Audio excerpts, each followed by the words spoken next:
Hi hello welcome to ఆట మాట. ఆటల గురించి మాట్లాడుకుందాం రండి. India versus Pakistan T20 world cup 2024. ఈ మ్యాచ్ గురించి హై ఎక్స్పెక్టేషన్. యుఎస్ఏ గ్రౌండ్లో 54,000 మంది వచ్చి కూర్చుంటే నాకు తెలిసి దాంట్లో దరిదాపుగా 50,000 మంది ఇండియన్సే ఉంటారు. అంత పెద్ద సపోర్ట్ ఉన్న గ్రౌండ్లో మ్యాచ్ అవుతుందా కాదా? ఎందుకో తెలుసా? వర్షం పడింది. ఆ వర్షం పడిన తర్వాత టాస్ కాస్త లేట్ అయింది. టాస్ సరే, ఇండియా గెలవలేదు, పాకిస్తాన్ గెలిచింది. ఇండియా బ్యాటింగ్కి వెళ్ళారు. ఫస్ట్ ఓవర్ బ్యాటింగ్ చేశారు, 8 రన్లు వచ్చింది. మళ్ళా వర్షం వచ్చింది. అసలు మ్యాచ్ జరుగుతుందా జరగదా అన్న ఒక కన్ఫ్యూజన్లో ఇండియా అండ్ పాకిస్తాన్ రెండు టీమ్స్ ఫ్యాన్స్ అందరూ ఎదురు చూశారు. కానీ మొత్తానికైతే వర్షం తగ్గింది, మ్యాచ్ స్టార్ట్ అయింది. 20 ఓవర్స్ మ్యాచ్ అయింది.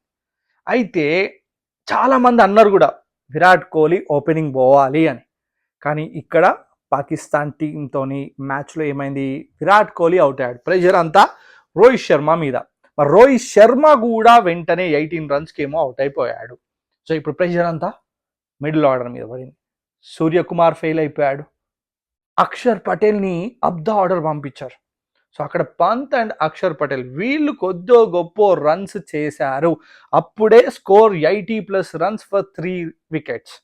సో అక్కడ కొలాప్స్ అవ్వడం స్టార్ట్ అయితే అసలు ఒక్కసారిగా ఇండియన్ బ్యాటర్స్ అందరూ కూడా అవుట్ అయిపోయారు.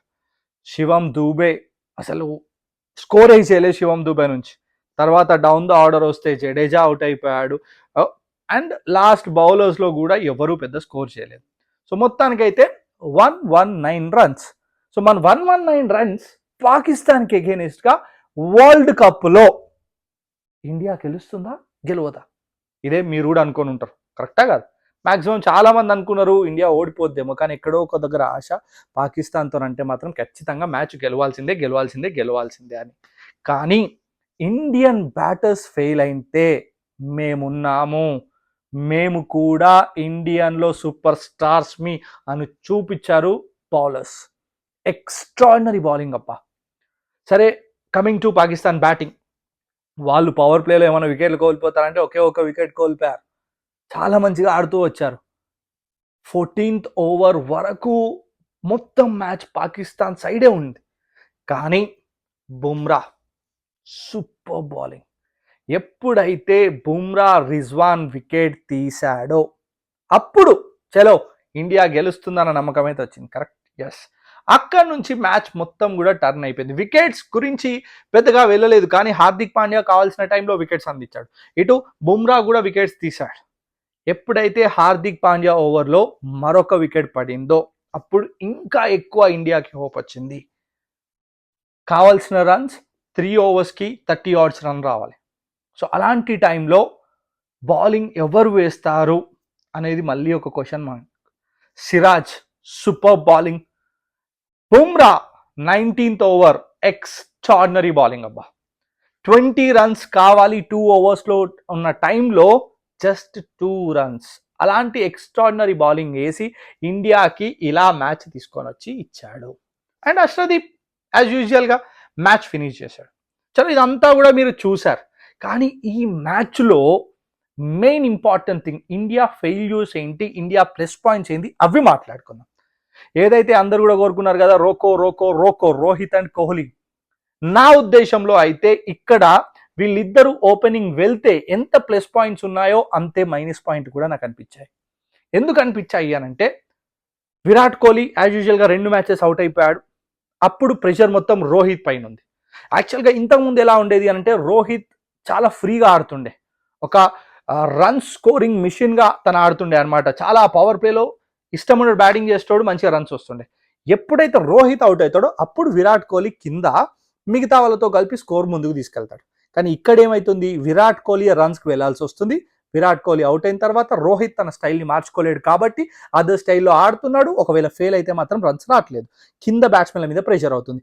అలాంటి ప్రెషర్ తీసుకునే బ్యాట్స్మెన్స్ ఎవరైనా ఉన్నారా అంటే కేవలం పంత్ మాత్రమే కనిపిస్తున్నాడు. సూర్య అలాంటి ప్రెషర్ తీసుకొని ఇన్నింగ్స్ ఆడలేకపోతున్నాడు. శివం దూబే వెరీ యంగ్స్టర్, అంత ప్రెషర్ని తీసుకోలేకపోతున్నాడు. సో ఇక్కడ నా ఉద్దేశంలో రోహిత్ ఓపెనింగ్ చేయాలి. విరాట్ 1 డౌన్లో తన స్థానానికి తిరిగి వస్తేనే బాగుంటుంది. మరి మీరు ఇప్పుడు అడగవచ్చు ఓపెనింగ్ ప్లేస్లో ఎవరిని పెడితే బాగుంటుంది అని. అది నెక్స్ట్ వీడియోలో మాట్లాడుకుందాం దాని గురించి. కానీ ఈ మ్యాచ్ మాత్రం ఫుల్ మార్క్స్ రిషబ్ పంత్కి ఇస్తాను నేను. ఎందుకు అని అంటే ఆ కావాల్సిన రన్స్ కూడా వచ్చాయి అంటే బికాస్ ఆఫ్ రిషబ్ పంత్ ఆ 40+ రన్స్ అండ్ అక్షర్ పటేల్ తనకిచ్చిన సపోర్ట్, అక్షర్ పటేల్ని మీదికి తీసుకురావడం ఒక మంచి మూవ్. సో ఇలాంటి మూవ్స్ వల్ల ఈ 2 ప్లస్ పాయింట్స్ వల్లే ఇండియా ఆ మాత్రం 119 స్కోర్ చేసింది. And coming to bowling, super bowling. సిరాజ్ని మెచ్చుకోవాలి. సిరాజ్ వికెట్లు తీసాడా లేదా పక్కన పెడితే తను వేసిన ఫస్ట్ 2 ఓవర్స్లో 7 రన్స్, అక్కడ రన్ రేట్ని తక్కువ చేశాడు. అది హార్దిక్కి ప్లస్ పాయింట్ అయింది సూపర్గా వికెట్స్ తీయడానికి. అండ్ ఇంకొక బౌలర్ని మెచ్చుకోవాలి, అక్షర్ పటేల్. అక్షర్ పటేల్ కూడా సూపర్గా ఏదైతే ఆ కావాల్సిన ఎల్బిడబ్ల్యూ రూపంలో వికెట్ తీశాడు అండ్ దాని తర్వాత ఇంకొక ఓవర్ మాత్రం ఎక్స్ట్రాడినరీ రన్స్ ఇవ్వకుండా సూపర్గా బౌలింగ్ చేశాడు. సో అలాగా అక్షర్ పటేల్ బౌలింగ్ అండ్ దాంతోపాటు మొహమ్మద్ సిరాజ్ వీళ్ళిద్దరి ఎకనామికల్ బౌలింగ్ వల్ల తర్వాత అది ప్లస్ పాయింట్ అయింది బుమ్రాకి అండ్ తర్వాత అర్షదీప్కి ఫినిష్ చేయడానికి. సో ఫుల్ మార్క్స్ ఎవరికైనా ఇవ్వాలి అని అంటే ద నెంబర్ 1 T20 బౌలర్ ఎవరు మీ అందరికి తెలుసు, బుమ్రా. ఇండియాకి నెంబర్ 1 బ్యాట్స్మెన్స్ ఉన్నారు. అటు సూర్యకుమార్ యాదవ్ కానీ, విరాట్ కోహ్లీ కానీ, రోహిత్ శర్మ కానీ, లేకపోతే రిషబ్ పంత్ కానీ, వీళ్ళందరికన్నా ఎక్కువ important player Bumrah. So Bumrah will be the most important player for Indian team to win this world cup. ఒకవేళ మనం ఫైనల్ దాకా వెళ్తే మాత్రం he will be the hero of Indian team. ఇది నేను ఈ మ్యాచ్ నుంచి plus points and minus points చెప్పాలనుకుంది. ఓకే, పెద్దగా మైనస్ ఏం లేదు. విరాట్ కోహ్లీ ఓపెనింగ్ నుంచి 1 డౌన్కి వస్తేనే బాగుంటుందని నేను అనుకుంటున్నాను. అదొక్కటి మినహాయిస్తే మిగతా అదంతా కూడా fortunately it went to our side. So happy super match India versus Pakistan. మరెన్నో వీడియోస్ కోసం మీరు నన్ను సబ్స్క్రైబ్ చేసుకోండి ఆటా మాట.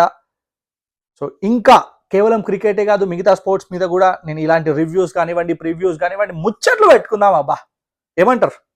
నేను మీ వివేక్ ముత్తోజు. Bye bye.